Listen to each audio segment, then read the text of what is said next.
are the students taught how to take notes for the, you know, the more traditional lecture Yeah. type teaching?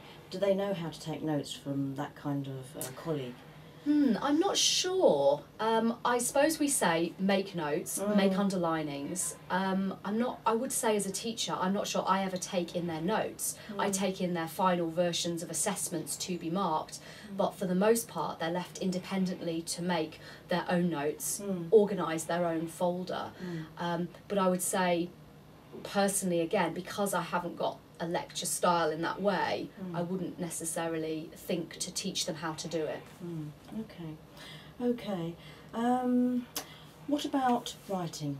And so their essays, how long are their essays? How many would they have to write across a year? What sort of stresses are there on them for writing? I would say that we really do a sort of an assessment per module that we do, per half term. And there's 3 terms, so 6 half terms. So you're looking at kind of 6 essays, formal assessed essays with assessment objectives throughout the year. And then as we come up to examinations, obviously more sort of practice and test essays happen. I think most sort of students write about maybe a page, 2 pages in response to questions that are set. And again, perhaps at university, when they're asked to write something longer than 2,000 words, that's more challenging than they're used to. Indeed, the syllabus dictates now, instead of longer essays, they've split them so you have 2 shorter essays. So on Othello, 1,500 words to write something on Othello and the tragic nature of the play, and then 1,500 words to write something on Streetcar Named Desire and the modern tragedy, which again is very limited realistically for discussions, which I suppose encourages conciseness in terms of their analysis, but on the flip side you could argue actually perhaps it's limiting as well. Okay, so the maximum number of words that they would be asked to write is 1,500? Yes, or 1,000, there's a lenience up to 1,700 in year 13, and that's 2 essays in one folder, which ultimately makes more writing, but not on one sort of section and detailed on one text. Okay, so there's no extended piece, like a small dissertation or anything like that at A-level? No. Okay. There's the dissertation, I suppose, links into their coursework where they have to compare and contrast their own choice of text, and that's 1,700 to sort of 2,000, but again it's sort of it's probably nowhere near the amount that you're expecting at university. Actually, we do set essays of 2,000.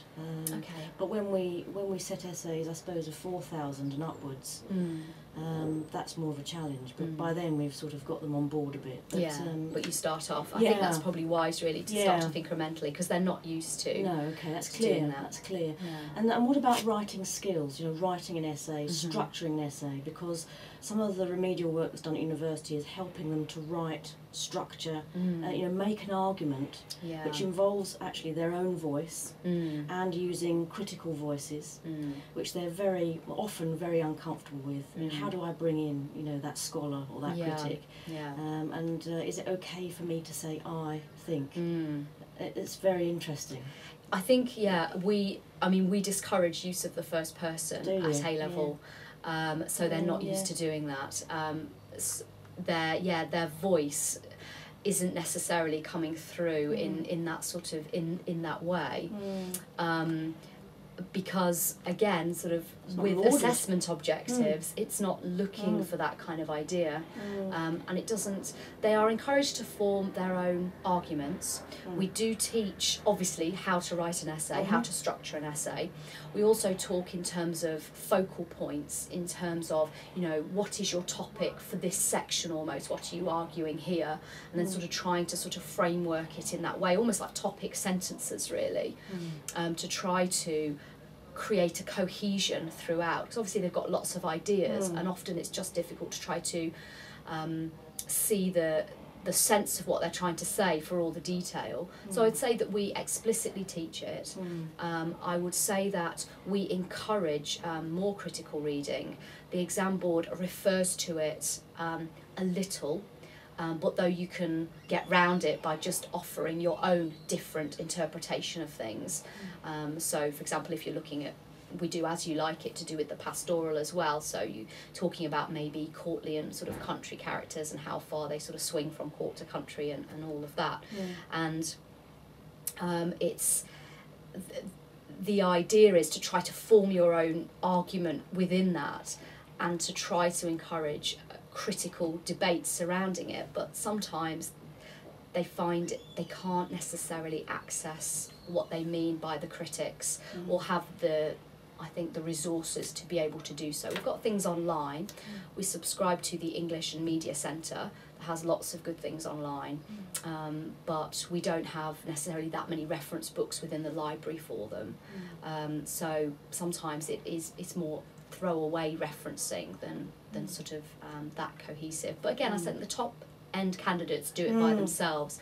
But again, I would say sort of referencing and critics are not embodied or enshrined in that bigger detail within the syllabuses. Do you teach grammar? In what respect? What do you mean by grammar? Well, for instance, are pupils encouraged to understand, sentence structure?